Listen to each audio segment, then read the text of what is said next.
Dans cette vidéo, nous allons utiliser le PGCD pour obtenir des fractions irréductibles. D'abord, un rappel de définition.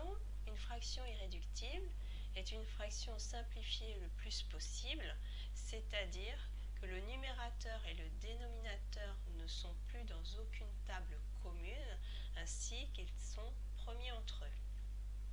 Par exemple, si je prends la fraction 16 neuvième ou 9 seizième, c'est une fraction irréductible car dans le premier paragraphe, nous avions étudié les nombres 16 et 9 et remarqué que leur PGCD était 1 et donc ils étaient premiers entre eux. Donc ainsi, pour obtenir une fraction irréductible, quand on vous donne une fraction avec des valeurs supérieures à des centaines ou un nombre à 4 chiffres, un nombre entier à 4 chiffres, un millier, il faudra diviser à la fois le numérateur et le dénominateur par le PGCD des deux nombres.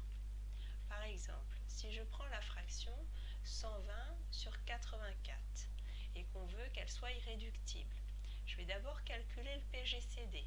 Donc, soit avec la méthode d'algorithme des différences, soit la méthode d'algorithme d'Euclide.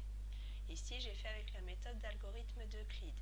Donc, je prends mes deux nombres entiers, 120 et 84, et j'effectue successivement des divisions euclidiennes.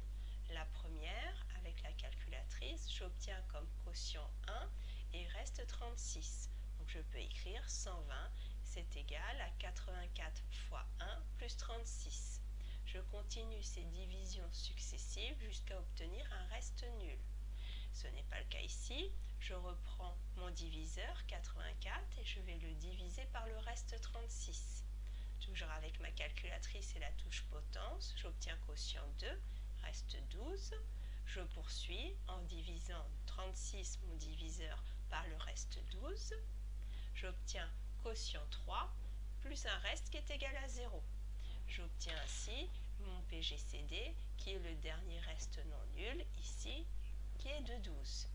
Je reprends ainsi ma fraction et je vais diviser le numérateur et le dénominateur par 12.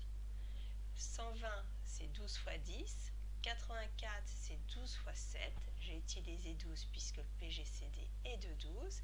Et j'obtiens ici la fraction irréductible 17e.